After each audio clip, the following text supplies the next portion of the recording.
একটা বিষয় হলো যে ইসলামিক দৃষ্টিকোণ, নিছক ইসলামিক দৃষ্টিকোণ, একটি ধর্মীয় দৃষ্টিকোণ, এইভাবে বলে অনেক সময় একপেশে কথাবার্তা বা আলোচনা করা হয়। মূলত ইসলাম তার পূর্বাপর সবগুলো যেগুলো বিষয় আসে ওই বিষয়টার পূর্বাপর কতগুলো তার উৎপত্তি স্থল, উৎপত্তির কারণ এবং এই জিনিসগুলোর সমাধান কি, এগুলো পূর্বাপর চিন্তা ভাবনা করে তারপর ইসলাম একটা সমাধানের দিকে যায়।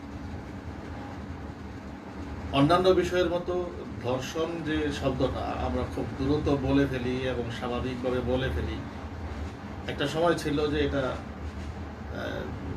বলতে লজ্জা বোধ হতো, মানুষ সচরাচরভাবে ব্যবহারও করত না।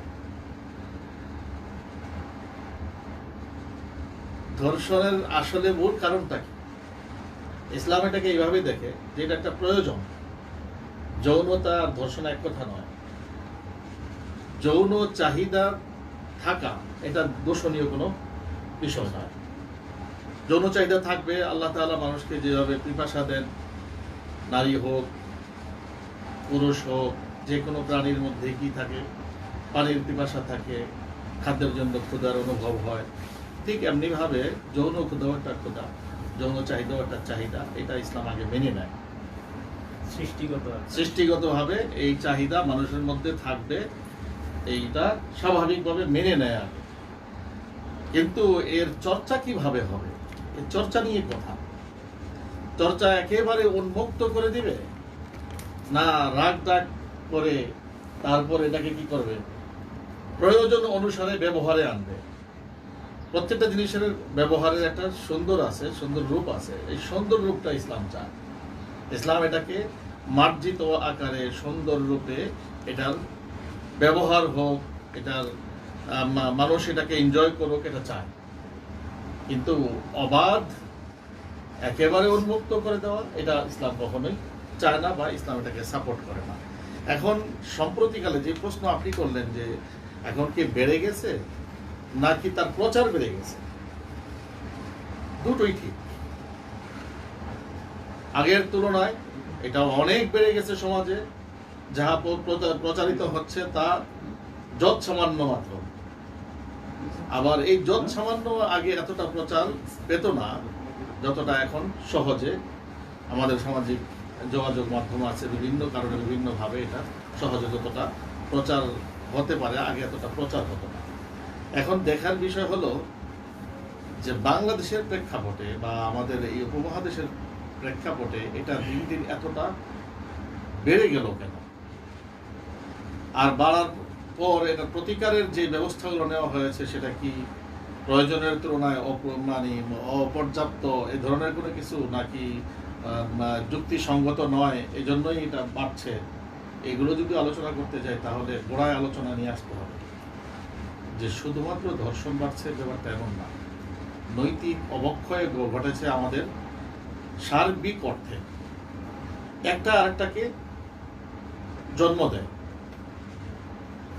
এখন দেখতে হবে এই যে ছেলেপেলে, অল্প বয়সের ছেলেপেলে, মানে বলতে লজ্জা হয়, 18-20 বছরের বাচ্চারা তার খালার সমান, মায়ের সমান, কুকুর সমান মহিলাকে দর্শন করছে। এগুলো চিন্তা করতেও মানে কষ্ট হয় মানুষের স্বাভাবিকভাবে, যাদের মধ্যে সাধারণ মানে মানবিকতা এখনো বেঁচে আছে যে মানুষটার ভিতর, তাকে কষ্ট দেয় সেই বিষয়গুলো শুনতে, ভাবতে, চিন্তা করতে, লিখতে, দেখতে। এগুলো খুব বেশি কষ্ট দেয় মানুষকে, যে এই অল্প বয়সের বাচ্চারা এমনটা কেন হয়ে গেল। দেখেন, যে কোনো ফ্যামিলির যিনি প্রধান হন, ফ্যামিলির প্রধান বাবা হতে পারে, বড় ভাই হতে পারে, দাদা হতে পারে, চাচা হতে পারে, ওনারা যদি দুর্নীতির সাথে জড়িত থাকেন তাহলে এই একটি দুর্নীতি তার মধ্যে আছে বিধায় ছেলেকে, ভাগিনাকে, ভাতিজাকে, নাতিকে ওই দুর্নীতি সম্পর্কে না শুধু আরো যে কিছু অন্যায় কাজ আছে সেই সম্পর্ক সাবধান করতে পারে না, বাধা দেয় তার বিবেক। নিজেই তো আমি অন্যায়ের সাথে জড়িত, যার কারণে একটি অন্যায় অনেকগুলো অন্যায়কে প্রশ্রয় দেয়, জন্ম দেয়, পথ খুলে দেয়। তখন এই বাচ্চারা কি হয়, আস্তে আস্তে আস্তে আস্তে সে বাঁধনহীন হয়ে যায়, বাধা তার দূর হতে থাকে। বাধা যখন দূর হয়, স্বাভাবিক যে বাচ্চাটা বিয়ের প্রস্তাব দিতে পর্যন্ত লজ্জাবোধ করতো, অথচ মাস্টার্স ডিগ্রি নিয়ে নিয়েছে। সেই বয়সও তার বিয়ে হবে শুনলে, মানে 25-26 বছর হয়ে গেছে, সেই বয়সও তার চোখ না কান সব লাল হয়েছে, এরা লাল হয়ে যেত বিয়ের কথা শুনলে, এত ভয় পেত। কারণ বিয়ের অবিসম্ভাবী পরিণতি হলো যে তার বাসর ঘর হবে, বাসর রাত হবে, আর কি মেয়ের সাথে তার কি হবে, সম্পর্ক হবে। ঠিক এমনি ভাবে মেয়েটাও কি লজ্জায় এই পরিস্থিতি তারও হয়, বিয়ের কথা উঠলে সে লজ্জা পায়, সরে যায় ওইখান থেকে যেখানে আলোচনা হয়। এই লজ্জাটা তো মানুষের ভূষণ ছিল, নারী পুরুষ সকলের জন্যই। এই ভূষণটা উঠে গেছে কোন জায়গা থেকে? আমাদের নৈতিকতার অবক্ষয় পিতামাতার মধ্যে হয়েছে, দাদা দাদির মধ্যে হয়েছে, নানা নানির মধ্যে হয়েছে, চাচার মধ্যে হয়েছে, চাচির মধ্যে, মামা মামির মধ্যে, খালা খালুর মধ্যে আগে অবক্ষয় হয়েছে, যার কারণে ছোট বাচ্চারা এগুলো এই অন্যায়গুলো দেখে দেখে তখন সে নিজে শিখছে, আরো অ্যাডভান্স হয়েছে, আরো একাধিক। এখন এই যে মানে জিনিসগুলো ইসলাম ওই জায়গাটাই বাধা দিছিল। পরিবার থেকেই আসলে আপনি বলতে চাচ্ছেন যে এটার 100% বাধাটা উঠে যাচ্ছে, পরিবারের বড়দের কাছ থেকেই এটা এই পর্যন্ত এসে ট্রান্সফার হয়ে মহিরুহ আকার ধারণ করেছে, ভয়ানক আকার ধারণ করেছে এটা। কারণ দেখা যাবে, ওই যে বললাম যে বড়রা যখন নাকি অন্যায়কে প্রশ্রয় দিতে বাধ্য হয়, নিজে অন্যায় করে যার কারণে প্রশ্রয় দিতে বাধ্য হয়, এক জায়গায় অন্যায় করলে 10টি অন্যায়কে আরো সমর্থন দিতে হয় কোনো না কোনো ভাবে। এভাবেই অন্যান্য অন্যায়গুলো জন্ম নেয়। এখন স্পেসিফিকলি যদি বলি যে ধর্ষণের কারণ কি, ধর্ষণ এত বেড়ে গেল কেন, আমাদের দেশের বাস্তবতায় হলো এটা কোনোভাবেই শুধু সামাজিক ব্যাধি বলবো না, এই সামাজিক ব্যাধি হওয়ার আগে এটা রাজনৈতিক ব্যাধি। এটাকে যদি আমরা চিহ্নিত করতে ভুল করি তাহলে চিকিৎসাও ভুলই দেব। রাজনৈতিক কারণে শিক্ষাঙ্গনগুলোর মধ্যেও কি হচ্ছে, এর অশুভ মানে দেখা যাচ্ছে, উপস্থিতি দেখা যাচ্ছে, দর্শনের উপস্থিতি। শিক্ষাঙ্গনগুলোতে আসলো থেকে রাজনৈতিক কারণে, ফ্যামিলিতে আসলো থেকে রাজনৈতিক কারণে, সমাজে এই ব্যাধি আসলো থেকে রাজনৈতিক কারণে। একটি বাচ্চা যখন 17-18 বছর বয়স হয়, 15 বছর বয়সের পরে থেকে সে দেখতে শিখে, বুঝতে শিখে, তখন দেখে যে এখানে যার হাতে পাওয়ার, তার মাধ্যমে সবকিছু করিয়ে নেওয়া যায়, অন্যায় করেও পার পাওয়া যায়। এই জিনিসগুলো যখন দেখে, এটা আমাদের দেশের পরিভাষা আর যদি সুনির্দিষ্টভাবে বলি, সেটা হলো রাজনৈতিক পরিভাষা হলো বড় ভাই। বড় ভাই যে সংস্কৃতি, যে কালচার আমাদের দেশে চালু হয়েছে, একটি 15 থেকে 25 বছরের মধ্যে একটি মানুষ, এই মানুষটার মানে কলিজাটা এত বড় কেন হলো যে তার মায়ের সমান একটি মহিলার দিকে হাত বাড়াতে ইচ্ছে হয়? এই জন্য যে তার পিছনে সে ভাবে যে আমি যেটাই করি না কেন পার পেয়ে যাবো, আমি তো আমার ক্ষমতা যারা বসা আছে তাদের ছত্র ছায়া আছি, তাদের ছায়ার নিচে আমি যেহেতু আছি, তাহলে বড় ভাই তো আমার আছে, আমাকে সে কিছুই করতে পারবে না। এই মানসিকতাই তার মধ্যে অন্যায়ের প্রবণতাকে মানে হিসেবে করছে, গাণিতিক হারে তার এটাকে বাড়াইয়া তুলছে। এই মানুষ প্রথমে কি করছে, ছোটখাটো কন্ট্রাক্টরের নামে যায়, কিসের, যারা রোডের কাজ করে, বিভিন্ন প্রজেক্টে কাজ করে যারা, ওদের কাছে যায়। এরপরে ওখান থেকে দেখে যারা ফাঁকি ফাঁকি দিলেও বেশ পয়সা কামানো যায়। আগে ছিল এটা নেশা, যে পয়সা কামাবো। যখনই সে অল্প মেহনতে, অল্প শ্রম দিয়ে অনৈতিকভাবে অঢেল সম্পত্তির মালিক হয়, তখন এটাকে ভোগের দিকে নিয়ে যায়, যে আমি এটাকে কি করবো, ভোগ করতে হবে। তখন দেখা যায় এই বয়সের ছেলেরা হিতাহিত জ্ঞান থাকে কম, নেশার দিকে যায়। এই যে ইয়াবার খরিদ্দার তো অধিকাংশ তারা, তারপর এই মাদকের দিকে যায়। এটা অবিসম্ভাবী পরিণতি হলো নারীর দিকে যায়। স্বাভাবিকভাবেই নারীকে বিয়ে করলে একটা নারী পাবে, তার তো এক নারীতে পোষায় না। স্বাভাবিকভাবেই তার এটা কি, এটা ক্রেডিট মনে করে, বন্ধু বান্ধবদের সাথে শেয়ার করে, বলা বলি করে, তারপরে কি কোনো একটি মেয়ের সাথে সম্পর্ক করে, সেখানে যদি সহজে না হয়, প্রেমের ভাব নিয়ে যায়, ভালোবাসার ভাব নিয়ে যায়, ওইভাবে না হলে জোরপূর্বক হলেও সেটাকে হাসিল করতে হবে। এই মনোবৃত্তি তার মধ্যে তৈরি হয়েছে কেন, আমার পিছনে কে আছে, বড় ভাই আছে, সব ট্যাকেল দিবে। আর মানুষও আমরা এমন হয়ে গেছি, সমাজের মানুষ অন্যায়কে, সে হয়তো জমি দখল করছে, অন্যায়ভাবে কন্ট্রাক্ট নিয়ে কাজ করছে, অন্যায় রোজির গুজর করছে, চাঁদাবাজি করছে, সন্ত্রাসী করছে, বাধা দেয় নাই।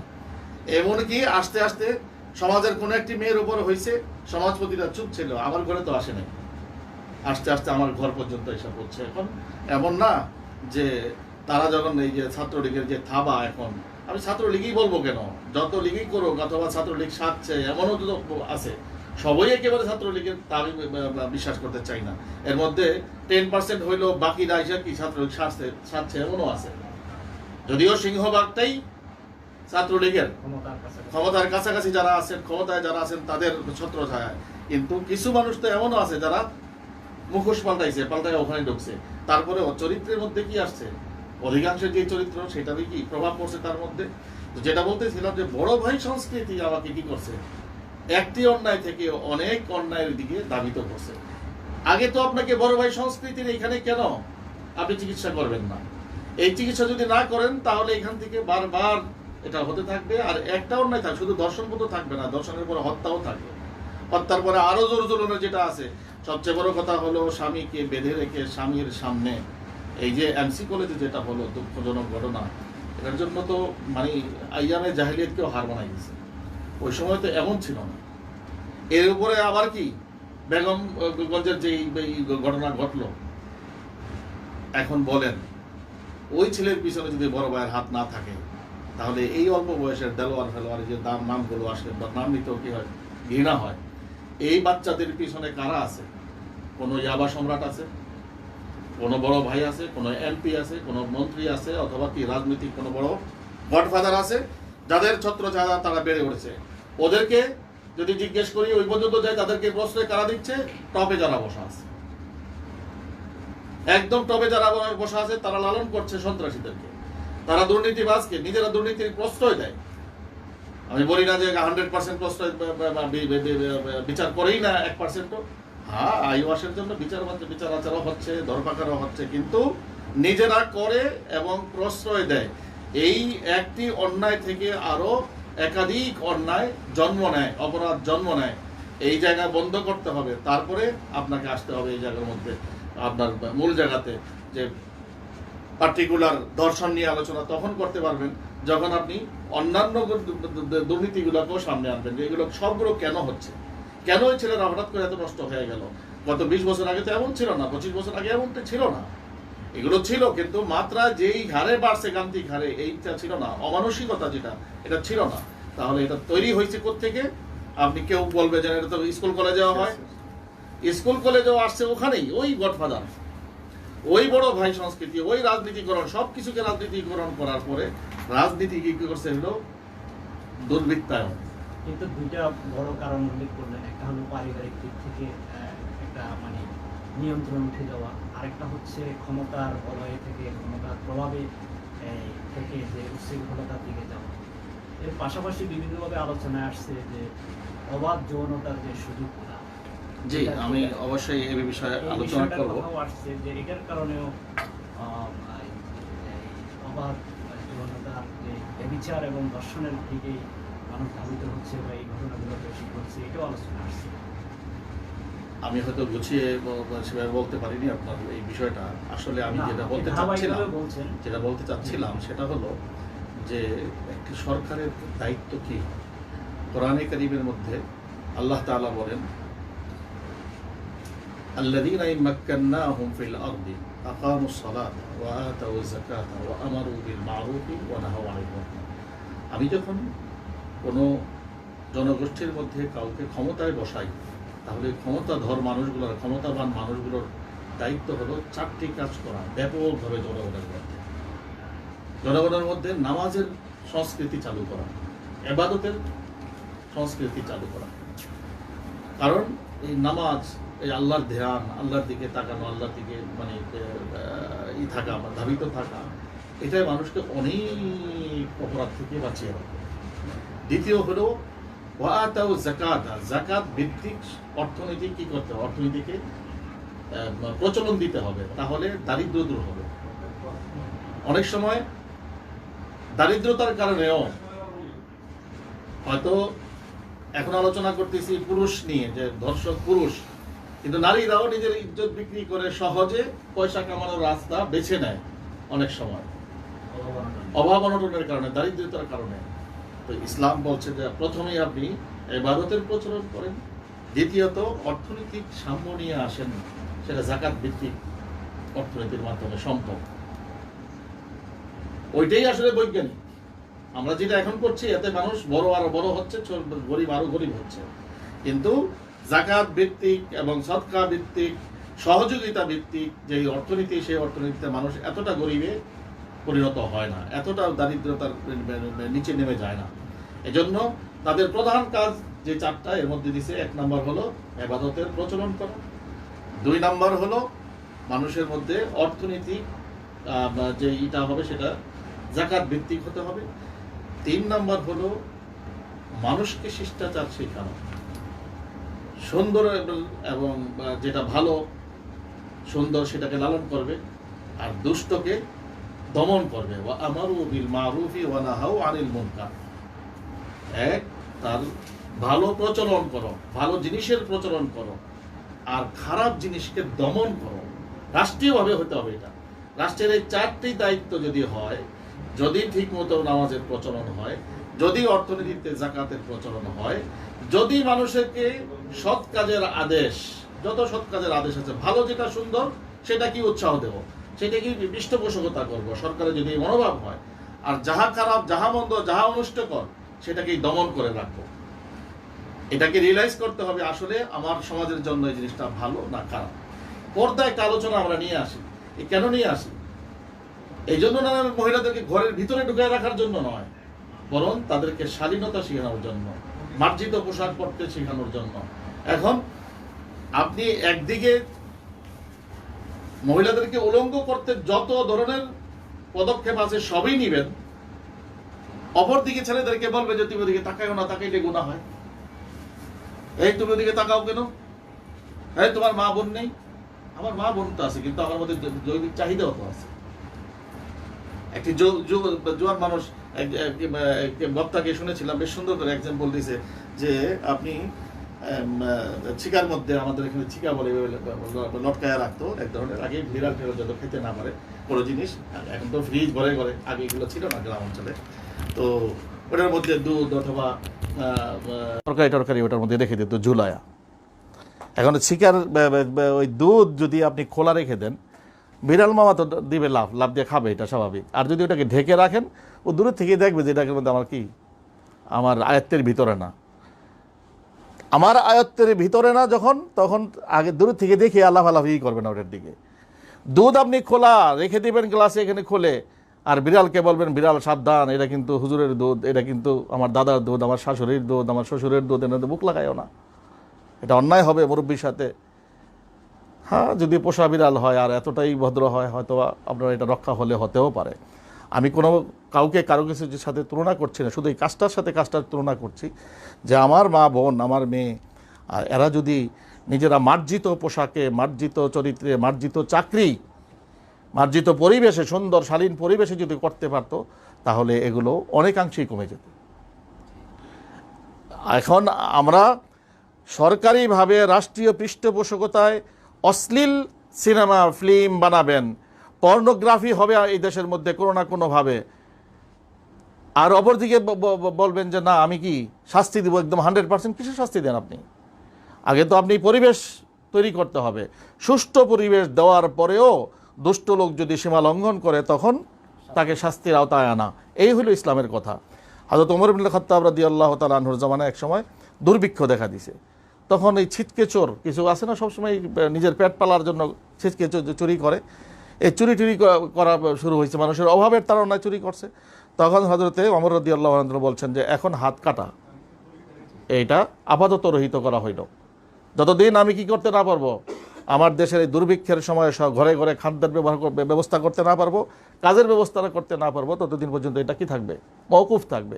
এখন ছোটোখাটো চুরির জন্য হাত কাটা হবে না, কারণ আমি তাকে জনগণকে রাষ্ট্রের পক্ষ থেকে যে সেবাটা দেওয়ার কথা সেটা আমি দিতে পারিনি, সুষ্ঠু পরিবেশ, সুষ্ঠু অর্থনীতি দিতে পারিনি। এখন এসে আমি কি করব? আইন প্রয়োগ করে ফেলবো না। এই জন্য দেখবেন মদ যখন হারাম হয়ে করেছেন আল্লাহ তাআলা, স্টেপ বাই স্টেপ 4 স্তরে তারপরে গিয়ে হারাম করেছে। তো প্রত্যেকটা জিনিস ইসলাম তখনই ইমপ্লিমেন্ট করতে চায়, প্রয়োগ করতে চায়, যখন তার সুষ্ঠু পরিবেশটা আগে দেওয়া হয়। সুষ্ঠু পরিবেশ দিলাম, পর্দার যেই মানে ভয়ানক চিত্র আমাদের অনেক নারীবাড়ি আন্দোলনরত কিছু কিছু নারীরা অথবা বিদেশ থেকে আমদানি করা কিছু বলি আছে, ভয়ানক কিছু রূপ ধরা হয়, এই ভয়ানক রূপ ইসলাম দেয় না, এটা আপনাদের বানানো। ইসলাম শালীনতা শিখাইছে, সৌন্দর্য শিখাইছে, ভদ্রতা শিখাইছে, এবং কাজের কোনো বাধা দেয় নাই যে কাজ করতে পারবে না নারীরা। কাজের জায়গাটাকে নিরাপদ করতে বলছে ইসলাম, তাদের ওই পরিবেশটাকে সুন্দর করতে বলছে ইসলাম। তাহলে পরিবেশটাকে আগে সুন্দর করার দায়িত্বটা কার? আমার বিল মারুফ ওয়া নাহয়ু আনিল মুনকার সরকারের হয় না, রাষ্ট্রের হয়। তা রাষ্ট্র যতদিন পর্যন্ত এই কাজগুলো না করবে ততদিন পর্যন্ত আপনি ইয়াবা বলেন, মাদকের অন্যান্য যেই আছে এগুলো বলেন, অর্থনৈতিক দুর্নীতি বলেন, চারিত্রিক দুর্নীতি, চারিত্রিক যে স্খলন এগুলো বলেন, সব জায়গায় এটার প্রভাব পড়বে। এজন্য আমাদেরকে আগে কি করতে হবে? টপে যারা আছে তাদেরকে নিয়ত করতে হবে, সিদ্ধান্ত নিতে হবে যে আমরা এই দেশটাকে সুন্দর করতে চাই কিনা। যদি সুন্দর করতে চাই তাহলে অসুন্দর জিনিসগুলো তারা পরিত্যাগ করবে, এবং তাদের ছত্রছায়া যারা এই দেশের পরিচালনায় অংশগ্রহণ করছেন বিভিন্নভাবে, এই যে বলি গডফাদার, এই যে বলি বিগ ব্রাদার, এই যে বড় ভাই সংস্কৃতি, এরা তো কাজ করে দেশের জন্য, এদের তো কাজ করে, কিন্তু ওই করাটার মধ্যে যে সৌন্দর্যটা ওটা থাকে না, অসৎ পথ অবলম্বন করে ফেলে। এই মানুষগুলোকেই যদি ওই যে বললাম উপরের থেকে আমি যদি সুন্দর হই, আমার নিচে যে আছে সেও কি সুন্দর হতে বাধ্য। বস যখন হয়, ভদ্র হয়, তার অধীনস্থ যত কর্মচারী আছে তারাও কি হয়? ভদ্র হয়। এটাই স্বাভাবিক। সরকার প্রধান এখন আগে দায়িত্ব নিতে হবে, নিজের চিন্তা করে সিদ্ধান্ত নিতে হবে যে আমরা সুন্দরের লালন করব, শিষ্টের লালন করব, দুষ্টের দমন করব। এই সিদ্ধান্ত আমরা নিতে পারি কিনা। তাহলে আমি দুষ্টুমি ছাড়তে হবে, আমার মধ্যে শিষ্টাচার তৈরি করতে হবে, এবং আমার অধীনস্থ যত কর্মচারী আছে, যত কর্মকর্তা আছে, প্রত্যেক স্তরে স্তরে এটার প্রভাব পড়বে। রাসূলুল্লাহ সাল্লাল্লাহু আলাইহি ওয়াসাল্লাম বলছেন, আন্নাসু আলা দীনি মুলুকিহিম, যে প্রজা যারা সাধারণ জনগণ, এদের চরিত্রের মধ্যে তার উপরে যারা কি রাষ্ট্র ক্ষমতায় আছে তাদের চরিত্রের প্রভাব পড়ে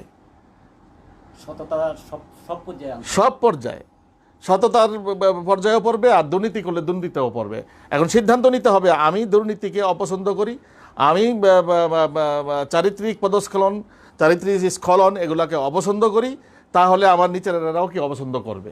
ঠিক এইভাবে যদি উপর থেকে আসে এই জিনিসটা, তাহলে নিচের পর্যায়ে এরা বলতে পারেন 80% এমনিতেই কমে যাবে। তার মানে হচ্ছে দর্শন প্রতিরোধে আসলে সরকারকেই সবার আগে আন্তরিক, রাষ্ট্রকেই আগে কি আন্তরিক হতে হবে 100%। আমরা তো এই জিনিসটা পরিষ্কার যে আসলে ক্ষমতার বলয় থেকে যতটুকু নিয়ন্ত্রণ করা যায়, বাইরে থেকে মানুষ ততটুকু বলে ততটুকু নিয়ন্ত্রণ করতে পারে না। তো এই জিনিসটি আপনি অত্যন্ত সুন্দরভাবে আমাদের সামনে তুলে ধরলেন।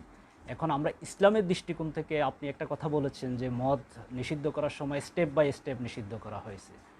আমার মনে হয় আমি যতটুকু জানি যে ইসলামে দর্শন ব্যভিচার প্রতিরোধে স্টেপ বাই স্টেপ কতগুলো পদক্ষেপ দিয়েছে, যেমন দৃষ্টি অবনত রাখা, তারপরে পর্দা মেনটেন করা, এই ধরনের কিছু স্টেপ বাই স্টেপ দিয়েছে। ইসলামের দৃষ্টিকোণ থেকে আসলে ইসলাম এই দর্শন ব্যভিচারকে প্রতিরোধের জন্য মানে সুনির্দিষ্টভাবে কোন পদক্ষেপগুলো দিয়েছে আমাদের দর্শকদের জন্য যদি একটু তুলে ধরেন। কোথাও দর্শন হলো বা যে কোনো অপরাধ হলেই অপরাধী সাব্যস্ত হওয়ার আগে, স্বীকারোক্তি দেওয়ার আগেই খালি হোসে আর তাকে ধররে, পিটাওরে, মারোরে, এরে হাত কেটে ফেলে, হেরে সঙ্গে সার করে ফেলে, হেরে পাথর মেরে মেরে ফেলে, হেরে ফাঁসি দিয়ে দাও, ইসলামের বক্তব্যটা এমন না। ইসলাম বরঞ্চ এটাকে কি করবে, খুব দ্রুততম সময়ে, অল্প সময়ের মধ্যে এটার ইনভেস্টিগেশন শেষ হবে, অথবা সে স্বীকার করবে, স্বীকার করলে আর কি ইনভেস্টিগেশন দরকার হয় না। তারপর এই শাস্তিটা প্রয়োগ করার আগে যিনি অপরাধী তাকে বাঁচানোর যত চেষ্টা আছে ইসলাম সেটা আগে করবে। এরপরে বলবে একান্তই যদি না পারা যায় তার উপরে কি আসবে শাস্তি। তখন দেখেন এক মহিলা এসে নিজে স্বীকারোক্তি দিয়ে দিয়েছে, ইয়া রাসূলুল্লাহ আমার মাধ্যমে তো এই অপরাধ হয়ে গেছে। রাসূলুল্লাহ সাল্লাল্লাহু আলাইহি সাল্লাম বলেন, যাও এখান থেকে সরো। তাকে সরাই দিছে। আবার আসছে, ইয়া রাসূলুল্লাহ আমার মাধ্যমে এই প্রধান এই হয়েছে, আবারও সরাই দিয়েছে। তৃতীয়বার যখন এসে নিজে স্বীকার করছে, তখন বলতেছে যে ঠিক আছে তাহলে তুমি কি সুস্থ আছো না তুমি প্রেগনেন্ট? বলতেছে আমি প্রেগনেন্ট, বাচ্চা হইলে তারপরে এসো। তুমি অপরাধী, কিন্তু বাচ্চা তো নিষ্পাপ। এই মহিলা চলে গেছে। যখন বাচ্চা হয়েছে, বাচ্চা নিয়ে আবার রাসূলের কাছে চলে আসছে। রাসূল বলতেছেন যে না, এই বাচ্চা যখন দুধ ছড়াইয়া দেবে, নিজে নিজে খাইতে শিখবে, তখন নিয়ে এসো। দেখেন, মানে তাকে ধররে মাররে এই মানসিকতা এখানে ছিল না। ওই মহিলা ঠিকই এই বাচ্চা যখন নাকি হামাগুড়ি দিতে শিখছে, তখন তার হাতে রুটির টুকরো একটা ধরায় দিয়ে বলছে এইভাবে, তারপরে কোলে করে নিয়ে আসছে রাসূলের দরবারে এসে বলছেন, ইয়া রাসূলুল্লাহ, সে এখন নিজে খাইতে শিখছে। তারপরে রাসূলুল্লাহ সাল্লাল্লাহু আলাইহি ওয়াসাল্লাম তার উপরে কি করছে, এই হুকুমটা বাস্তবায়ন, আইনের প্রয়োগ হয়েছে। উদ্দেশ্য না, সংশোধনটাই এখানে উদ্দেশ্য।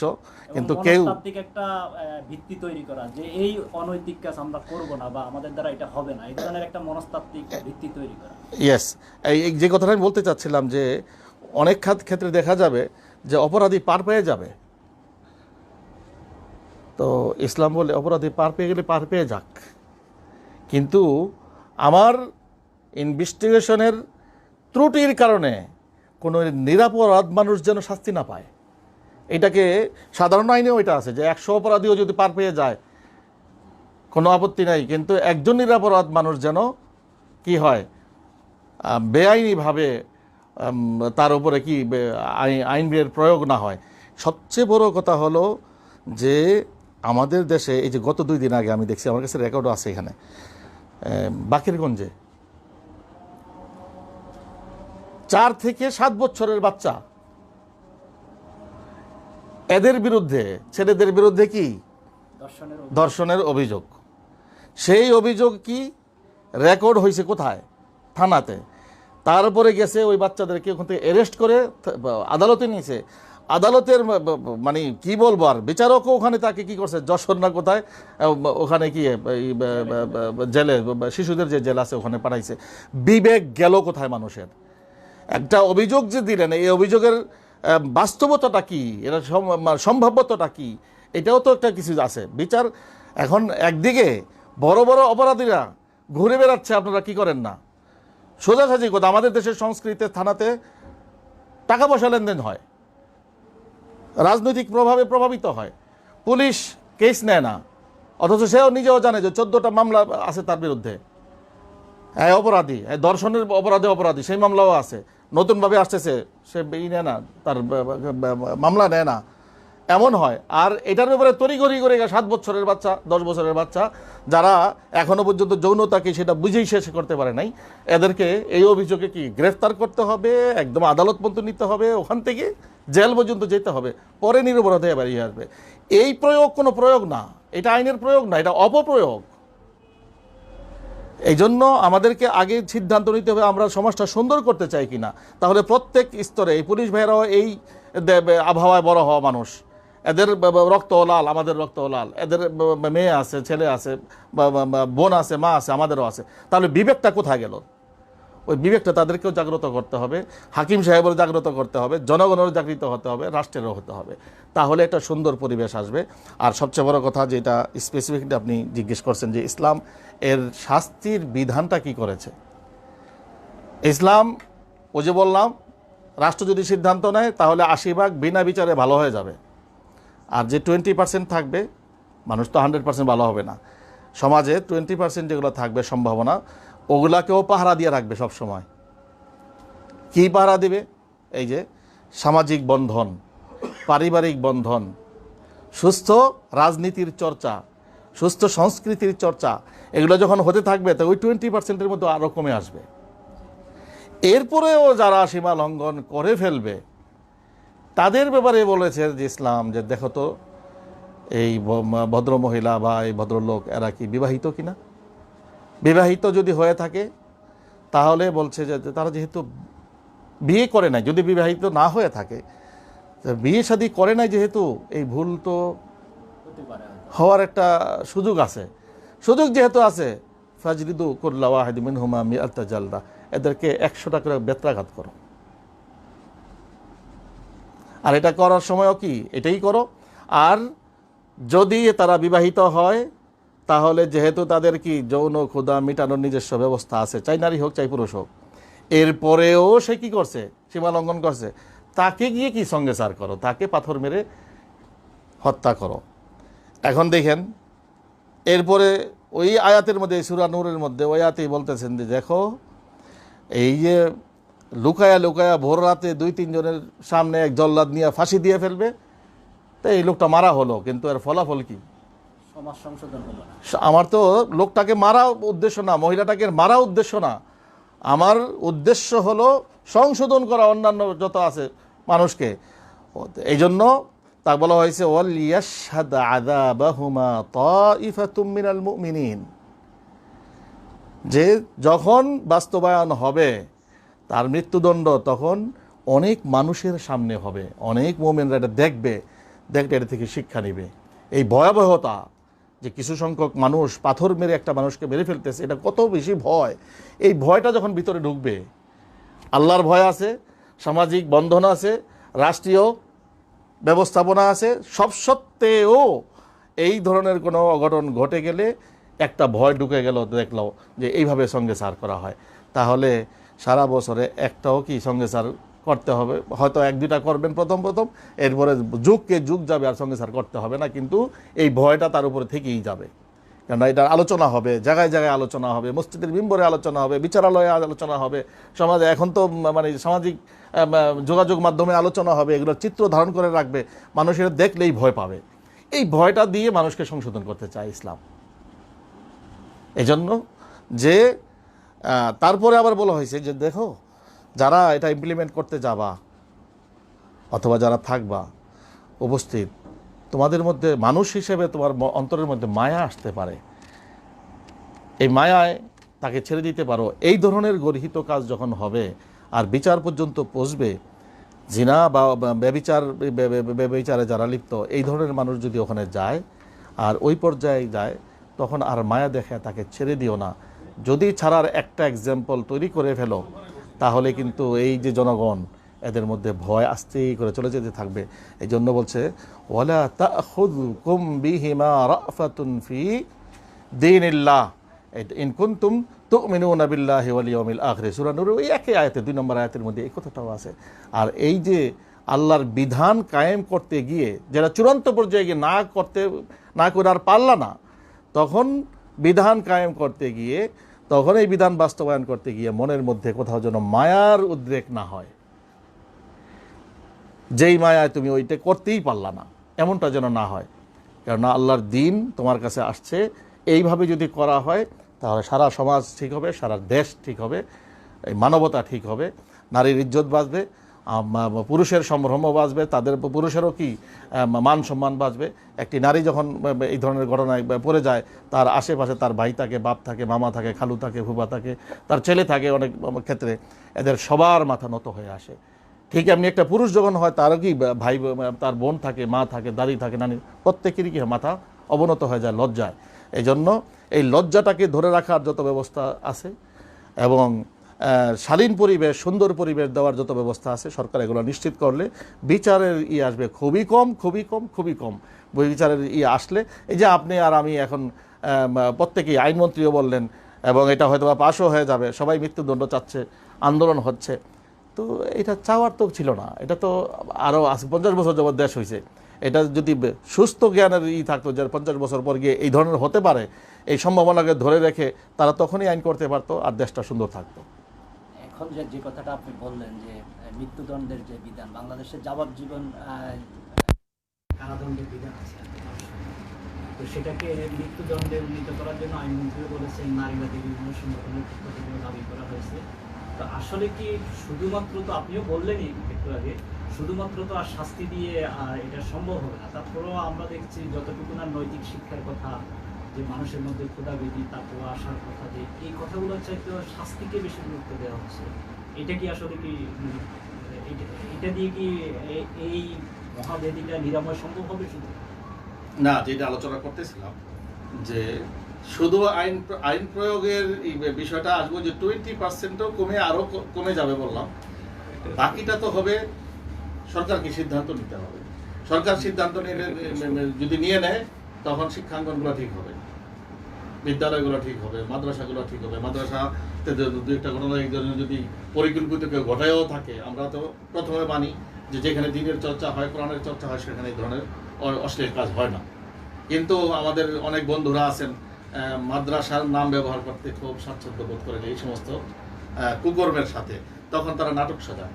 অনেক ধরনের নাটক সাজানোর কি আছে, কিছু প্রবণতা আছে। এই নাটক সাজানো যারা সাজান তারাও কি এখান থেকে সাবধান হয়ে যাবেন, কারণ আইন একটা হবে না। শুধু বেবিচার যে করলো তারই আইন হবে না। অযথা কারো অহেতুক অসত্য অন্যায়ভাবে কারো উপরে যদি বেবিচারের কি দেওয়া হয়, নাটক বানানো হয়, কোনো সিনেমা বানানো হয়, বেবিচারের কোনো প্রশ্ন তোলা হয়, তখন তার জন্য 80টা বেত্রাঘাত অপেক্ষা করতেছে যদি প্রমাণ করতে না পারে। সমাজকে একদিকে না, ইসলামের আইন যখন আসে তার আশেপাশে আরো কয়েকটা সুন্দর সমাধান সাথে নিয়ে আসে।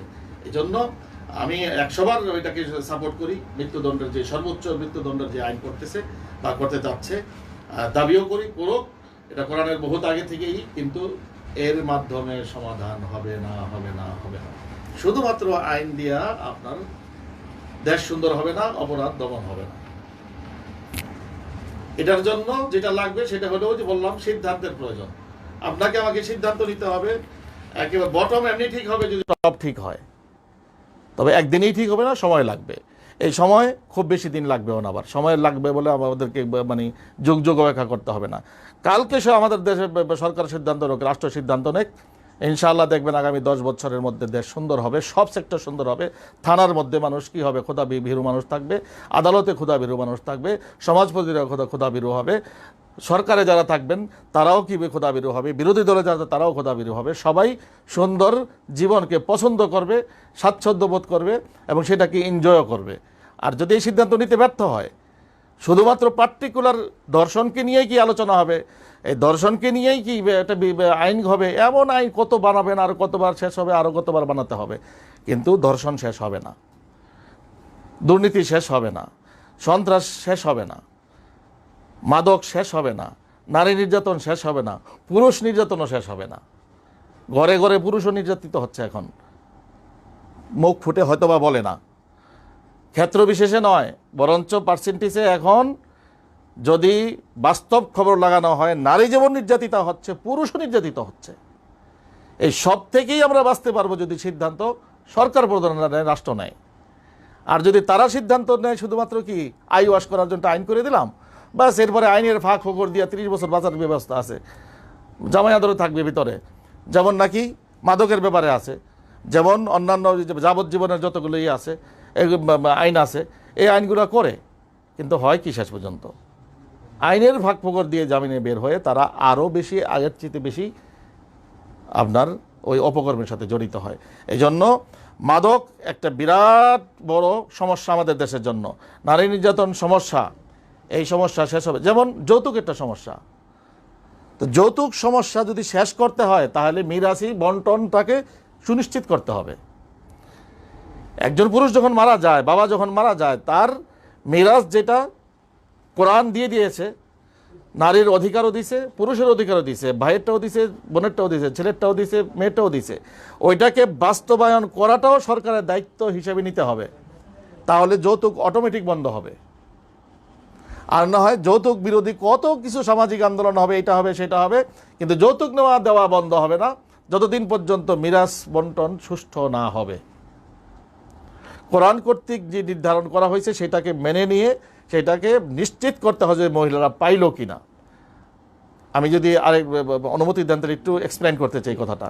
অনেক সময় দেখা যায় বাবার মধ্যেও এই অ্যাটিটিউড কাজ করে, ভাইয়ের মধ্যেও এটা করে, বিয়ের সময় খুব ধুমধাম করে কি করে মেয়েকে বিয়ে শাদী দেয়, কিন্তু এই ভাবটা যখন মারা যায় তখন ওই যে বাকি যে 2 ভাই আছে, ওই ভাইয়েরা নিজেদের মধ্যে সম্পদগুলো বন্টন করে, বোনকে কি নাম কেউ আসতে ওই জায়নামাজ কিনে দেয়, তসবি কিনে দেয়, ওমরা করায় দেয়, হজ করায় দেয়, বিভিন্ন দিনই কাজ করে দিয়ে তাকে বিদায় করে দেয়, তাকে মিরাসি অংশ বানায় না। তখন মেয়ের নিজেরও একটা কি হয়, মানসিকতা তৈরি হয়, দেখে দেখে কিরে এই বাড়ি থেকে আমার ফুফি বিদায় হয়েছে এইভাবে, ক্রমান্বয়ে আমার পালা আসতেছে, আমিও তো বিদায় এভাবেই হব। মেয়ের মধ্যেই একটা কি হয়, মানসিকতা তৈরি হয়, যত নেওয়া যায় বিয়ের সময় তত ভালো। ওই বরপক্ষ এরাও চিন্তা করে যে আমার শ্বশুর যিনি কি হচ্ছেন, বিয়াই হচ্ছেন, অথবা জামাতা চিন্তা করে, বর চিন্তা করে যে আমার শ্বশুর যিনি, উনি তো অনেক সম্পদশালী মানুষ, উনি মারা যাওয়ার পরে তো ভাইয়েরা ভাগ করে নেবে, আমার ওয়াইফকে তো দিবে না। এই জন্য এখন যা নেওয়া যায়, এত কোটি এত টাকা এত 1 টাকা কি মোহর লাগাও রে, এইভাবে যৌতুক নেওয়ার আরও যত সিস্টেম আছে এগুলো করে তারপরে কি যৌতুক নেয়। তো যৌতুকটাকে নেওয়ার এই যে মানসিকতা তৈরি হলো এই জন্য যে সে মিরাশি অংশটা পাবে না, পাইলেও কি লামসাম একটা বুঝ দেওয়া হবে। ইসলাম এই দরজাগুলো বন্ধ করতে চায় যে না, মিরাশি অংশ যা যা যেভাবে দেওয়া আছে এটাকে বাস্তবায়ন করবে, এবং সরকারের দায়িত্ব নিতে হবে, যে যখন সরকারে থাকে দায়িত্ব নিতে হবে যে এটা তার অধিকার, তার ঘরে পৌঁছাইতে হবে আমাকেই। এটা যদি পারে তাহলে যৌতুক অটোমেটিক বন্ধ হবে। এজন্য যদি আপনি শালীন ব্যবস্থাপনার মাধ্যমে কর্মসংস্থানের ব্যবস্থা করতে পারেন, কাদের মহিলাদের জন্য শিক্ষাঙ্গনকে যদি তাদের জন্য নিরাপদ করতে পারেন, তাহলে এই বিচারের দিকে আসতেই হবে না, আপনাকে 80% এমনি সমাজ ভালো হবে। আরেকটা জিনিস বেশি আলোচনা আসছে এবং এটা ধর্মীয় লেভেল থেকেও বলা হচ্ছে আর কি, সেটা হচ্ছে নৈতিকতার শিক্ষা, যেটা আপনি বললেন যে অসততা সব পর্যায়ে, রাষ্ট্র থেকে শুরু করে পরিবার থেকে শুরু করে সবার মাঝে অসততার একটা যে চর্চা বা প্রচলন হয়ে গেছে, এটা থেকে প্রতিরোধ করার জন্য নৈতিক যে শিক্ষাটার কথা বলা হচ্ছে, সেটার মাধ্যমে যে সমাজ সংশোধন বা দর্শন ব্যভিচারের মতো যে অপরাধগুলা এগুলা কমে আসবে বলা হচ্ছে। এই ব্যাপারে নৈতিক শিক্ষা যেটা, জি, আমি ধর্মীয় শিক্ষাকে বোঝাচ্ছে হয়তো, ধর্মীয় শিক্ষাই নৈতিক শিক্ষা, এটা ব্যাপারটা সব শিক্ষার মধ্যেই নৈতিকতার একটা সাইড আছে। সব শিক্ষাতেই ত্রুটিপূর্ণ শিক্ষা ব্যবস্থা, আমাদের ত্রুটিপূর্ণ আইন ব্যবস্থা, ত্রুটিপূর্ণ কর্মসংস্থান,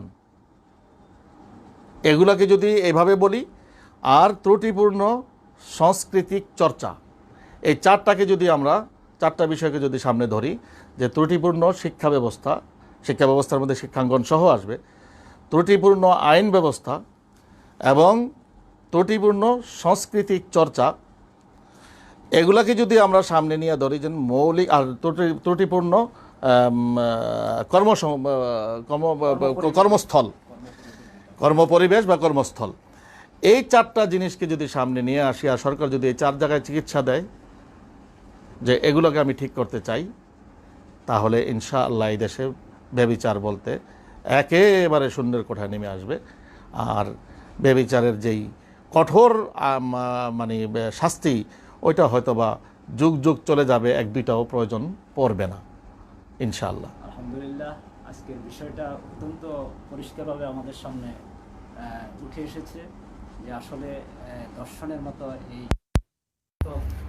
সামাজিক যে বেদি, এটা নির্মূলের জন্য যে ব্যাপকভাবে যে রাষ্ট্রীয় পর্যায় থেকে সামাজিক পর্যায়ে এবং ব্যক্তি পর্যায়ে সর্বস্তরে সবারই যে প্রচেষ্টার দরকার, উদ্যোগের দরকার, বিশেষ করে সরকারের পক্ষ থেকে যে বিশেষভাবে উদ্যোগের দরকার। আমাদের মহতারাম মুফতি মনির হোসেন কাসেমি সাহেব অত্যন্ত সুন্দরভাবে আমাদের সামনে কোরআন হাদিস, সমাজ সংস্কৃতি, প্রচলিত নিয়ম সব কিছু সামনে এনে অত্যন্ত সুন্দরভাবে আমাদের সামনে তুলে ধরেছেন।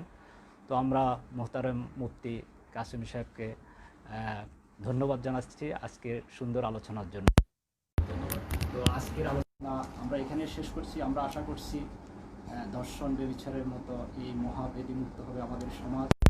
ক্ষেত্রে আলোচনা যে বিষয় উঠে এসেছে, আমাদের রাষ্ট্রপ্রধান থেকে শুরু করে সমাজ চিন্তক, সমাজসেবক সবাই উদ্যোগী হয়ে যে আমাদের জাতীয় পর্যায়ে, ব্যক্তি পর্যায়ে, সমাজ পর্যায়ে, পারিবারিক পর্যায়ে যে আমাদের মাঝে যে অসততা, যে সামাজিক অবক্ষয় আমাদের মাঝে যে দেখা দিয়েছে, সেটাকে রোধ করার জন্য সামগ্রিকভাবে উদ্যোগগুলো নিতে হবে। বিশেষ করে আমাদের সম্মানিত আলোচক যেটা বলেছেন যে আমাদের অপসংস্কৃতি যেভাবে আমাদের সমাজকে গিলে খাচ্ছে, আমাদেরকে যে দর্শন ব্যভিচারের মতো সামাজিক অপরাধগুলোর দিকে উস্কানি দিচ্ছে, সেটা বন্ধে কার্যকরী উদ্যোগ নিতে হবে।